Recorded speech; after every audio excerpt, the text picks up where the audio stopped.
ကဲဒီမှာပါဒီမှာလုံးဝရွှေအောင်တစ်ဖိတ်ဖိတ်တောက်နေတဲ့ creep ပလင်းကြီးပါကျွန်တော် creep ရဲ့ Millicent Imperial ဒီကောင်ကအနည်းဆုံး retail ဆိုလို့ရှိရင်တော့10သိန်းကနေ15သိန်းဝန်းကျင်လောက်သွားတဲ့ရေမွေးပဲဆိုတော့ဒီကောင်ကအနက်ဆွဲသလားဆိုလို့ရှိရင်တော့ no လုံးဝမဆွဲဘူးဗျဒီမှာကျွန်တော်တို့အနက်ကတော့တော်တော်ကောင်းတယ်ဗျဒါပေမဲ့ကျွန်တော်ဒီကောင်ကိုအခုစွတ်ထားလိုက်တယ်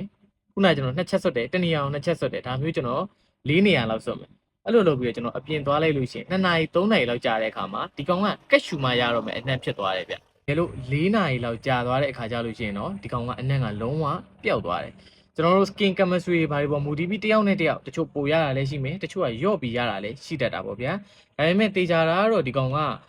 ဒီ8နာရီ10နာရီလောက်ဆွဲမဲ့ရေမွေးတစ်လုံးတော့မဟုတ်ဘူးဗျဒါပေမဲ့သူ့ရဲ့ဈေးကတော့မသေးဘူး